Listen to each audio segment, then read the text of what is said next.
ফুলমণিকা আর সাঁওতাল মেয়ে। সে একটি গ্রামে বাস করে। তুমি কি কখনো তার বাড়ি গেছো?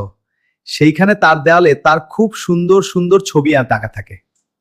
সেইখানে তার দেওয়ালে তার খুব সুন্দর সুন্দর ছবি আঁকা থাকে। ওয়াও, এই ছবিগুলো কত সুন্দর। আমরা সবাই মিলে এঁকেছি, এসো দেখাই। এটা কি গাছ আর ফুলের ছবি? হ্যাঁ, আর এদিকে পাখির ছবি। খুব সুন্দর, আমিও আঁকতে চাই। দাদু নমস্কার। নমস্কার ফুলমণি, কেমন আছিস? ভালো আছি দাদু। তুই ছবি আঁকতে যা। হ্যাঁ দাদু, দেখুন কাদা দিয়ে রঙিন ছবি আঁকছি। আমার শিক্ষক মহাশয় বলেছেন যে প্রাচীন ভারতের মানুষেরা তাদের ভূতরে এবং পাহাড়ের গায়ে পাথরে ছবি আঁকতেন।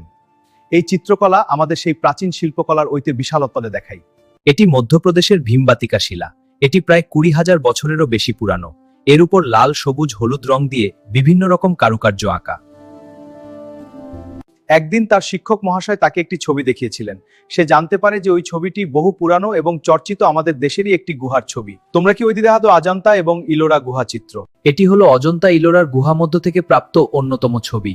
এক ধরনের স্টাবেগে ভারতীয় কিছু বহু চর্চিত শিল্পী অজন্তা এবং ইলোরার গুহা এই ধরনের ছবি এঁকেছিলেন। প্রায় 2000 বছর আগে ভারতীয় কিছু বহু চর্চিত শিল্পী অজন্তা এবং ইলোরার গুহায় এই ধরনের ছবি এঁকেছিলেন। এই শিল্পকর্মগুলো প্রাচীন ভারতের ইতিহাস অব্দের কাহিনীও। চলো আরো দেখি। আমাদের দেশ বহু ধর্মের সমন্বয়ে তৈরি। যেমন হিন্দু, বৌদ্ধ, জৈন একসঙ্গে এই ধরনের কাঠের উপর খোদাই করে ফুটিয়ে তোলা হয়েছে। সময়ের সাথে সাথে বিভিন্ন মহান শিল্পীকার অনেক ধরনেরই আকৃতি এবং অঙ্কন বিভিন্ন মন্দিরে এবং চার্চে গড়ে গেছে আমাদের দেশে। ছোট্ট ফুলমণি তো অবাকই হয়ে গিয়েছিল যখন সে জানতে পারে যে বিভিন্ন রকমের নৃত্যের ভঙ্গিমা আমাদের লোকনৃত্য হলো এক বিশেষ ধরনের নৃত্য। ভারতের বিভিন্ন সম্প্রদায়ে এর নানা কৌশল দেখা যায়। আমি ঢাকের তালে নাচতে ভালোবাসি। খুব ভালো ফুলমণি, নাচ আমাদের সংস্কৃতির অংশ। এবার পাঞ্জাবের ভাংড়া নাচ দেখি।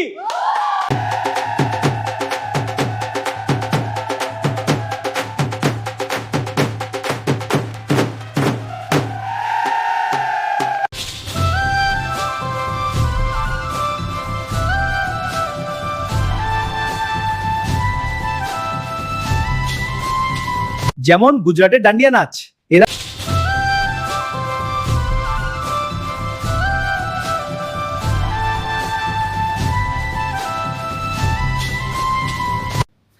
এবার বিজু নাচনি চ।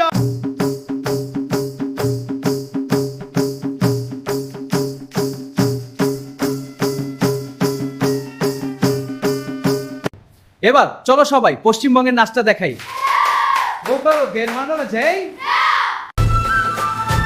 Wow! Yeah, I'm dancing! It is fun! উৎসবের পরিবেশ, চাকের সব ফুলমণি ছয়ে নাচ করছে মুখোশ পরে।